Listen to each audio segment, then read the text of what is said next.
WTV, great to have you with us for a Tuesday night, wrapping up round 12 in senior action, and there's a lot to talk about. Craig Freeman is with me, and we are well and truly getting towards the business end of the season. Yeah, only a few rounds left for some of the youthies. I think it's down to 4 for a couple of those divisions, 6 for everyone else in the competition, so really getting down to the pointy end of the season. Yeah, love it. Let's have a look at Division 2 women. There's the results from the weekend. 6 games. What did you make of it? Collingwood got Melton by 7, but they did drop a game on Sunday to Mornington, back on their home deck, or at Darabin, as we know. The home away from home at the moment. Away from home. But I think Helen Roden and Jada Bug played on the Saturday. I'm not sure that I saw them on the Sunday. So there was some ins and outs. I'm not sure what was happening there with Collingwood, but quick trip to Bali? Not sure what was going on. They split the weekend. Helen Roden had 20 and 14 in that Saturday victory. Fiona Darnell, 13 and 11, 7 assists for Mornington. Did all she could, but Craigieburn got the win by 6. Kelly Bailey-Lynn with 14. Wallen over North East, that was a big win. Yeah, O'Neill with 23 points, 25 rebounds, 23 and 25 game, 4 assists as well. Chloe Storer with 13 and 12 for North East. But Wallen have been rolling at this point in the season. They're playing some good basketball. As we said, Mornington bounced back on the Sunday. Ash Wright, 14 points. Darnell had 13 points and 20 rebounds. Maddie Borg, 19 for Collingwood, did what she could. Blackburn got Sherby. Andrea Belmonte, 14 and 8. Did similar numbers, I think, in the youth as well. Yeah. So she just continues to burn down there at the Vikings. Sherby go down by 10, and big game on the Sunday. Massive game. Melbourne Uni on the road, get it by 1 against Coburg. Soleil Toite had 31, and Mel Fiddler on the roof had 25 and 9. Bit of a scare there for the Black big win for Melbourne in the end, because it does really keep them in touch with Wallen and Craigieburn. If they lose that, they drop a couple of games behind Wallen and another game behind Craigieburn, who's in first at the moment too. But they've pretty much, with that win, unless the wheels really fall off, they've locked up top 3. Absolutely. Division 2 men, there's the results. Take us through them, Craig. We start off with a big win for Pakenham over Sherbrooke. Hayden Davey leading the way with 19 points and 10 rebounds. Then Altona got a nice win over Camberwell. They did. Altona on the road, 10. And it is a very, very good win, because Camberwell are a contender this season. Camberwell only scoring 51 is a bit of a concern for me. I think Nat O'Hara had a pretty ordinary night shooting-wise, and if he's not going, the Dragons are usually in a bit of strife, so they need to have him going. Mildura and Coburg. Now, I said last week, Coburg is the team to watch right now, because they're playing consistent basketball. On the bandwagon. And they get a big scalp on the road. We said this was their biggest test of the season. This was really the one where they could prove it. They come out and win this one, and we said they were legit. They were proper title contenders, and as consistent as they've ever been, really. And they came out and had a big statement game, winning by 8 over there in the hothouse. Western leading the way with 16 points. Now, I don't want to say this, but it's down on the notes, and I'm being forced to say this. The mayor of Mildura, Kelvin Henry, just a little bit quiet at the moment. Yes, a bit quiet much. Just a little bit quiet at the moment, the mayor of Mildura. I don't want to say that because I love him, but it's down on the notes. Steve Chalmers, you can blame for that, Kelvin. So that's 3 losses in their last 4 games for Mildura too. They're sliding a little bit. Just slipping up a little bit. Wallen got North East easily. Hayden Annett had 20 and 11. Craigieburn and Melton was a really tough game. Manny Malou had 30, and Melton get up by 3 on the road. Yeah, huge win there. Craigieburn struggling, flying at the moment. The ladder is absolutely ridiculous right now on Sports TG. They've got all over the shop. At the bottom of the ladder right now is Camberwell, Coburg and Craigieburn. All up. Don't even look at it. STG. But that's a good It's a big win for Melton. Manny Malou with 30 points, as you said. Dex Graham with a double-double, 15 and 10 as well. And we saw Maccabi get a big win over Altona, which... Altona, from their early week form, that's a huge win for Maccabi. Yeah, Classy had 22, Jared Mintz had 19 and 18. Altona split the weekend. Pakenham split the weekend as well. Couldn't get Southern Penn on Sunday. Benny Gaze, 26 for the Warriors at home. Riley Emerton, 19 and 10 for Southern Penn. Nice win, timely win for the Sharks. Pakenham can score, can't they? And so can Southern Penn. They're 2 of the most exciting teams going around. Let's go to Division 1 women. There's the results from the weekend. Winners: Werribee, Whittlesea, Mildura, Warrnambool, Hawthorn, Werribee for 2, Geelong and Casey. Take us through it. It was a nice win from Werribee on the road. We know how Geelong can be at home, leading the way with Shadbolt with a double-double, 16 and 12. Theory with 11 and 16 for Geelong as well, but Moody and Torski with 17, 14 and 6. They led the way for Werribee. A nice strong win there on the road. Werribee's beaten them twice this year, so they are legit. Geelong need to get a hurry on. Whittlesea get Latrobe City on the Saturday night. Jade Melbourne, 18, doing her thing for the Energy. D'Annunzio had 16 for Whittlesea. Mildura at home, 30 to the good against Chelsea. Vanessa Powell, 22. Gassion had 18 and 23. Renisha Washington, 21 and 17, doing what she could for Chelsea. You can basically book them two in for about a combined 40 and 50 at this point. In Power and Gassion. Yeah, no, they're very good. Both on track for All-Star 5 for mine. Warrnambool get Warrandyte down at the Arc. How's Amy Wormold's game? Have a listen to this. 30 points, 25 rebounds, 3 assists, 3 steals, 4 blocks. That's pretty good. Yeah, they're absolutely rolling at the moment. Warrnambool sitting in third place, pushing for second and first, Mildura and Casey. Hawthorn thumped Western Port, but Rachel Winters had a good weekend, 18 and 13 in that one for the Steelers. Werribee got the Steelers on Sunday. Jesse Price, 19 points, 7 assists for the Devs, so a good weekend for them. Geelong bounced back with a very important win on Sunday against Whittlesea. Would have been very easy for them to drop their heads after losing at home and getting a big win on the road there. LT Power, 17 points for Whittlesea. Surely the Pacers have got to start her. I've been on this bandwagon for a couple of weeks now. She didn't start on them? No, get her into the starting lineup. And Casey, too good for Camberwell. Tenali Hood, T Hood, 23 in that one. Jazz Allman had 18 for Camberwell. Wrapping it up, Tenali Hood, feel like she's just going to hit her straps come finals time on the new team. She's been playing some good basketball. She's a fairly experienced campaigner, She's been playing some good basketball, but I think it could go to another level when it gets tight. It will, no doubt. Division 1 men, there's the results up on screen. It was actually a pretty quiet weekend for Division 1 not many men. games. Normally there's a bunch of games. Yeah, usually there is. Western Port very good against Sunbury on the Saturday night. Dylan Travis, 28. That's a big win. Johnny Alexander's had an exceptionally good season for Sunbury.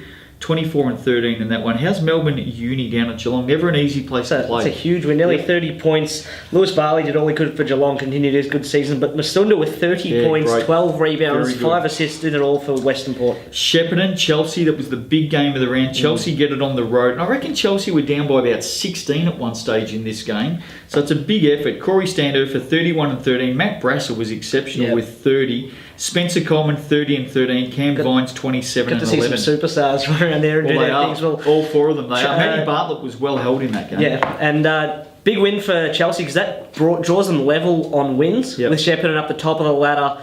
They're just one loss behind now, so it's going to be a really hot contest between Keezy, Chelsea and Shep in the last few games going to finals for first spot. The Energy came so close. The Pacers get it down there on the road. Brad Hassel, 23. Sammy Sykes, 19 and 10. Just so close to the Energy. It hasn't been their season, has it? Warrnambool over Warrandyte, or Warrnambool played at home to Warrandyte. Warrandyte got the win, and a very, very important win for the Venom. That's a huge win over there in front of the Green Army. Spreewell with 21 and 18. Blunt with 21 for Warrnambool, but just wasn't enough. Bulleen got Collingwood. Hendricks had 29 in that one. It wasn't enough. Mitch White off the pine, I think, had 17 for Bulleen. Those two teams just battling to stay in touch at the moment. It was a big game. Yeah, it's a huge game and a big one from Bulleen. Now Collingwood have dropped 3 games below 500. Probably not going to be able to push for 5, but still a pretty good effort from them, I think, in their first season. A long way to go. We're 2/3 of the way through, but it's going to be tough from there. State champ women, 5 games on the menu. They were all played on Saturday night. Sunbury, too good for Hume. Just watch out for the Jets. I'm telling you, Craig. No one was counting him off, was it? The propellers are starting to warm up, and the Jets are going. Elise Penaluna, 17 off the bench in that one. That's a very good win. Waverley got Ringwood and pounded them by 32. Yeah, absolutely jumped out of the blocks. Huge one from Mocky, 21 and 9. She's in top form. Brilliant form at the moment. They've got so many options out there at Waverley on both ends of the floor. Tough to guard.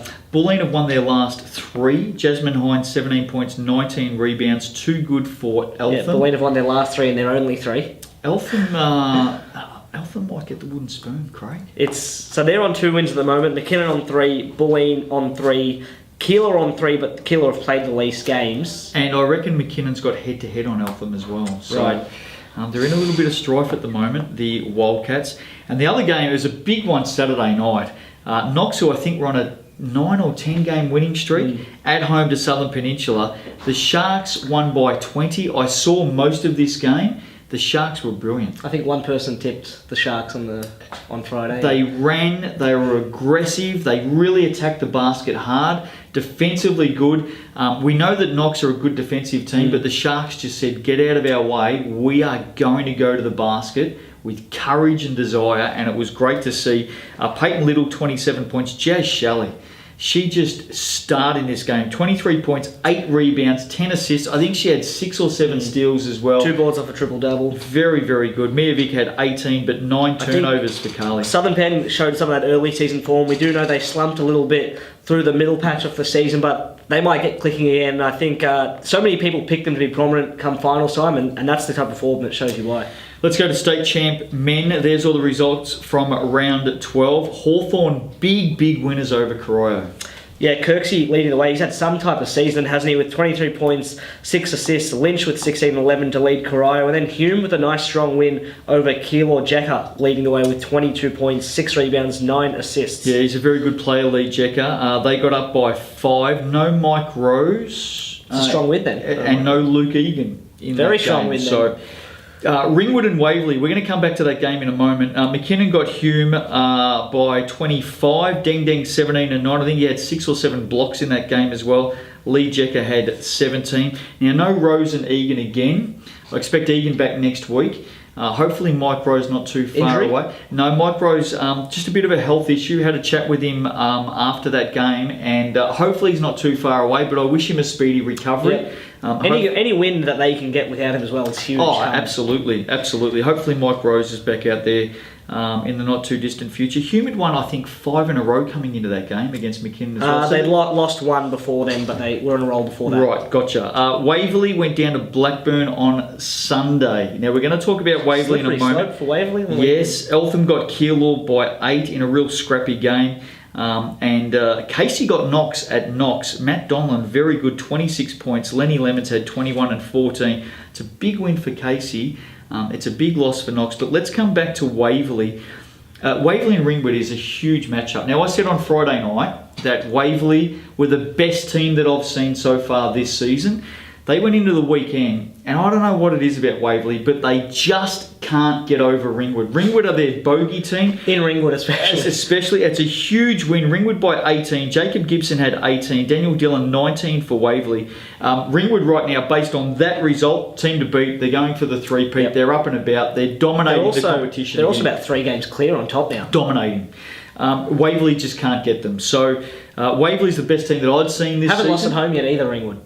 No, look, they are the team to beat. They're on a 3-peat. But Waverley went from bad to worse. What happened Sunday? Did they? Oh, the thing is that you figure they would have had a chance to rest some players on the Saturday night too. They were down pretty big. Well, back at home on Sunday. Yeah, you'd expect them to bounce back. Blackburn's biggest win of the season. Yeah. Their biggest win in state champ men. They were sliding before that too. Very, very good Blackburn. The Vikings would have absolutely sung the song loud and proud. James Malvasso, 20. Brendan Trella, 14.7 rebounds, 8 assists. Brilliant. Sturt had 19 and 9 for Waverley. Every team at some stage has a weekend to forget. That's the one Waverley will want to brush under the carpet as quickly as they can. You do expect them to bounce back from it, just with the talent and the class they have on their team. Well, very experienced. No doubt. Can I just send a couple of messages to some of our friends on social media from Ringwood? Okay. First of all, Brian Snowball, obviously very well related to Matty. Now, Brian Snowball wanted to have a crack at me, and I don't appreciate his language. Brian, just tone it down a little bit on social media, mate. We've got kids that watch this show and get on social media.